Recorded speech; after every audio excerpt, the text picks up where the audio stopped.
কলা এনেছে। Good morning বন্ধুরা, আমি মনমন আবারও চলে এসেছি নতুন একটি ভিডিও নিয়ে। আশা করি তোমরা সবাই খুব ভালো আছো আর আমরাও খুবই ভালো আছি। আর এদিকে দেখো সকাল সকাল কিন্তু আমরা এখানে বাইরে বসে আছি।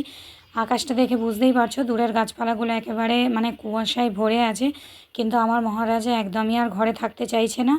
আর এদিকে একটুখানি ওকে নিচে রাখা হয়েছে, আর ওই যে দেখো বাবা আর ও দুজনে ওই বর্মা ঘাসগুলো ছিঁড়ে দিচ্ছে। তার কারণ হচ্ছে ওইগুলো ছেড়ে ছেড়ে মুখে দেয়, মানে যে জিনিসটাই পায় না কেন মুখে দেওয়ার চেষ্টা করে। জুতোটা ধরেছিল বলে তাই একটু হাতটা মুছিয়ে দিচ্ছি আমি। আর এই এখন দাদু নাতি সময় কাটাবে, আর আমি এদিকে সকালের যা টুকটাক কাজকর্মগুলো আছে করবা। দাদু আসার সময় কলা নিয়ে এসছে, আর এদিকে আমি চাটাও করে নিলাম। আর ওদিকে তো ভাতটা আগেই বসিয়ে দিয়েছিলাম, ভাতটা তো প্রায় আমার হয়েই এসেছে, একটু বাকি আছে, তো চা খেতে খেতে হয়ে যাবে। আর সবজিপাতিগুলো তো আমি আগের দিন রাতেই কেটে রাখি, তার কারণ কেটে রাখলে অনেকটা আমার সুবিধা হয়। চাটা করে নিয়ে এখানে চলে এসেছি আর ওকে ডাকছি, তো দেখি বাগানে জল দিচ্ছে। তো চলো তোমাদেরও একটু দেখাই যে আমাদের বাগানে কেমন কি সবজি হলো না হলো। তো অন্য মানে গত বছর আর কি, তো এই নিয়ে তো এই মানে দুটো শীত আমাদের এখানে গেল এই নতুন বাড়িতে। আর এই যে দেখো গত বছর কিন্তু ভালোই সবজিগুলো হয়েছিল, কিন্তু এবছর জানি না কেন সেরকম একটা ভালো হয়নি। তো কী সমস্যা হয়েছে বুঝতে পারছি না। গত বছর খুবই ভালো হয়েছিল, আমরা সবাই খেয়েছিলাম, আর এই বছর তো দেখো একদিনও খাওয়াও হয়নি। আর কি বলবো, মানে কপি টপিগুলো তো কী জানি বোধহয় শীত চলে গেলে তারপরে হয়তো হবে। আর পালং শাকও গত বছর এত হয়েছিল, আমরা খেয়ে খেয়ে লাস্টে আর খেতে পারিনি, মানে এমনি বড় হয়ে গিয়ে থেকে থেকে নষ্ট হয়ে গিয়েছিলো। আর এবছর এখনও একদিনও খাইনি, মানে বুঝতে পারছো যে একদমই ফলন ভালো হয়নি। তো বুঝে পাচ্ছি না যে কেন। সত্যি কথা বলতে চাষবাসের অভিজ্ঞতা সেইভাবে নেই, তো চেষ্টা করছি আর কি আমরা করার। তার মধ্যে যেটুকুনি হয়, এই কি নিজেদের গাছের মানে জিনিস যেটুকুনি হয় সেটুকুনিতেই খুব ভালো লাগে। আর এদিকে দেখো তোমাদের দাদাভাই মটর ছাড়িয়ে দিচ্ছে, মটর শুঁটি, আর এদিকে আমি প্রেশার কুকারে বাঁধাকপিটা সেদ্ধ করতে দিচ্ছি। তো আমি এইভাবেই তরকারিটা করি, তবে খুব একটা আমার টেস্টের তফাৎ বলে কিছু মনে হয় না, আমি এইভাবেই করি।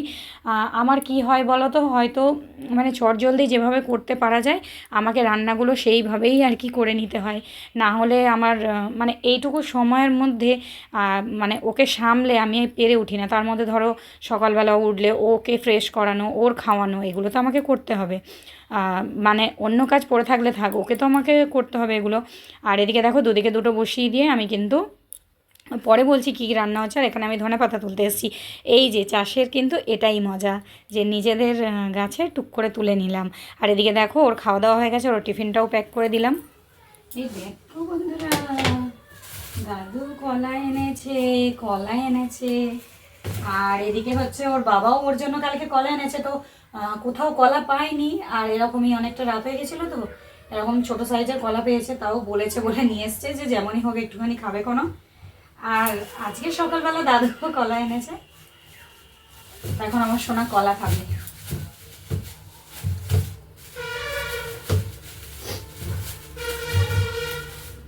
নেবে নেবে, ওলি বাবালে, ওলি বাবালে, ধুয়ে দেবো তোমাকে। হ্যাঁ, মহারাজাকে আমার একটা কলা ধরিয়ে দিয়েছি, আর ও কিন্তু মানে ঘুমিয়ে পড়েছিল, তো ঘুম থেকে উঠে আর এখন একটুখানি ওকে কলাটা দিয়েছি, একটুখানি খেলুক তারপরে খাইয়ে দেবো। কারণ ঘুম থেকে ওঠার পরে কি বলো তো, যে কোনো মানে ছোটো বলো বড়ো বলো কারোরই কিন্তু উঠেই খেতে ইচ্ছা করে না। আর জানি না কেন কি হয়েছে, কলা তো খেয়ে মানে পছন্দ করতো, কিন্তু আজকে মুখে দিতে চাইছে না। বাচ্চাদের মুড। তবে কোনো জিনিস আমি ওকে খুব একটা জোর করে খাওয়ানোর চেষ্টা করি না, কারণ ও যেটা নিজের থেকে নিতে চায়। কারণ আমি ইউটিউবে বলো বা মানে ফেসবুকে অনেক জায়গায় দেখেছি, অনেক ডক্টররা বলেন যে কোনো বাচ্চাকে যদি তুমি জোর করে খাওয়ানোর চেষ্টা করো, তার মনের মধ্যে মানে কি বলবো, তুমি যেই খাবারটা নিয়ে ওর কাছে আসবে সেটা ভালো খেতে কি খারাপ খেতে, সে সেটা খাবার আগেই ওই বাটিটা দেখেই চেঁচানো শুরু করে দেবে। মানে এটা হয়। আর যে মা আমাকে জোর করে খাওয়াবে, এক্ষুনি একটা কান্নাকাটি হবে, মানে আমার উপর জোর জবরদস্তি হবে। তো এই কারণে এগুলো দেখি আমি দিই না। আর মোটামুটি এইভাবেই ও যতক্ষণ নিজের থেকে যেটুকু নিতে চায় সেটুকুই দিই। আবার মানে এরকম কি বলো তো, এমনটা নয় যে তুমি বাচ্চাকে না খাইয়ে রাখবে। এখন নিতে চাইছে না, তুমি 10 মিনিট পরে আবার সেটা দেওয়ার চেষ্টা করো, দেখবে ঠিকই নেবে।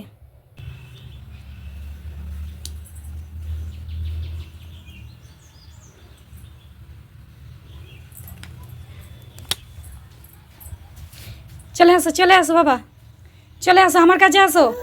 ওই যে তোমরা দেখলে হামাগুড়ি দিয়ে এদিক ওদিক চলে যাচ্ছে, ওইটা আমি ধরে ওকে মাদুরের ওপর বসিয়ে দিয়েছি বলে তো কি কান্না।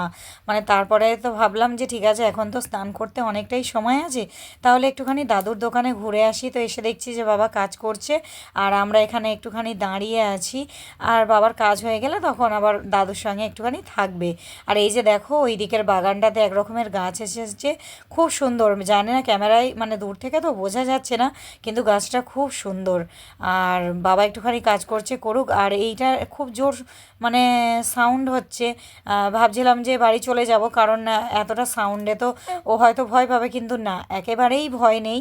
আর ওর তো মানে প্রেসার কুকারের আওয়াজে প্রথম প্রথম যদিও বা মানে একদম যখন ছোট ছিল ভয় পেত, কিন্তু এখন প্রেসার কুকারের শব্দ, মিক্সির শব্দ, এই যে গাড়ি ঘোড়া, কোনো কিছুতেই মানে সেরকম একটা ভয় পায় না।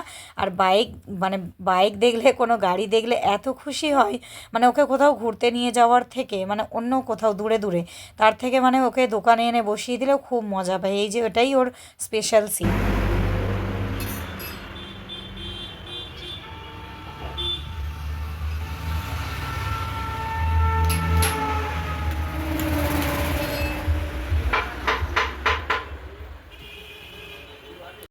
দোকানে গিয়েছিলাম, তো দোকান থেকে এখন বাড়ি চলে এসেছি। এসে এত জোর জল তেষ্টা পেয়ে গেছে, তো ঘটঘট করে একেবারে অনেকটা জল খেয়ে নিলাম। আর কলাটা দেখো সেই থেকে খাওয়ানোর কতই না সাধনা করছি, তো কিছুতেই আর খেতে চাইছে না। এক একদিন এমন করে না, মানে কোনো কিছু মুখেই দিতে চায় না, যেই মুখের কাছে নিয়ে যাচ্ছি অমনি কান্নাকাটি শুরু করছে। তো একটুখানি হাত ধুয়ে নিয়ে খাওয়ানোর চেষ্টা করলাম, তো কিছুতেই তো খেলো না।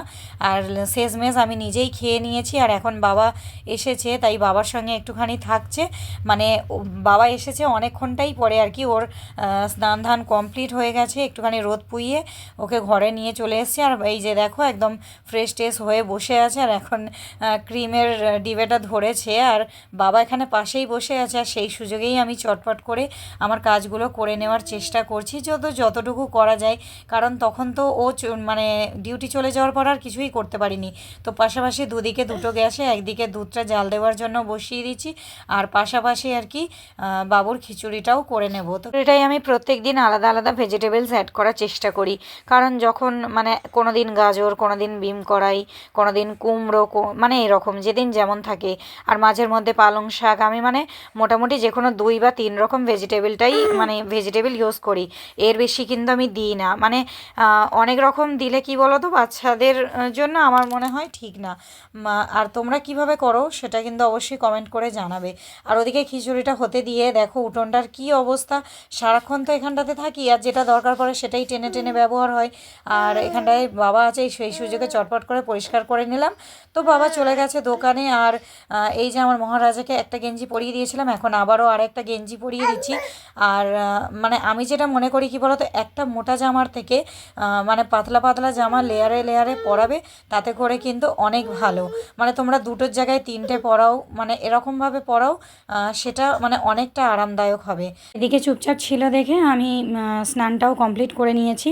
তো এখনও আমার পুজো দেওয়া হয়নি, ওকে খাইয়ে টাইয়ে নিয়ে তারপরেই পুজোটা দেবো। মানে যেদিন যেমন হয়, কোনো দিন আগে করি, কোনো দিন পরে করি। আর এখানে দেখো আমার খিচুড়ি একদম রেডি। আর খিচুড়িটা আমি কিভাবে করলাম পরের দিন তোমাদের সঙ্গে পুরো রেসিপিটা শেয়ার করব, যে এতটা সুন্দর মানে কিভাবে হলো আর কি। কারণ এটা একটা মানে কি বলবো, ট্রিক্স আছে, প্রথমে আমিও জানতাম না, আমিও করে করে শিখেছি, আর তোমাদের সঙ্গে শেয়ার করব, অবশ্যই তোমাদের কাজে লাগবে। তো ওকে খাইয়ে টাইয়ে নিয়েছি, আর এখন ও ঘুমিয়ে পড়েছে। আর এদিকে দেখো আমিও চটপট করে খাওয়া দাওয়াটা কমপ্লিট করে নেব, কারণ অনেকটা বেলা হয়ে গেছে, প্রায় ওই 2টো মতো বাজে। আর তো বন্ধুরা, আজকের ভিডিওটা এইটুকুই। ভিডিওটা যদি ভালো লাগে অবশ্যই লাইক কমেন্ট শেয়ার করে দিও। আর খিচুড়ির রেসিপিটা জানতে হলে অবশ্যই তোমরা কিন্তু কমেন্ট করো। আর আমি এটুকু বলতে পারি, যারা মানে ছোট বাচ্চা আছে যাদের, তাদের আমার এই রেসিপিটা খুবই কাজে লাগে। তো টাটা, বাই বাই, ভালো থেকো, দেখা হবে পরবর্তী একটি ভিডিও নিয়ে।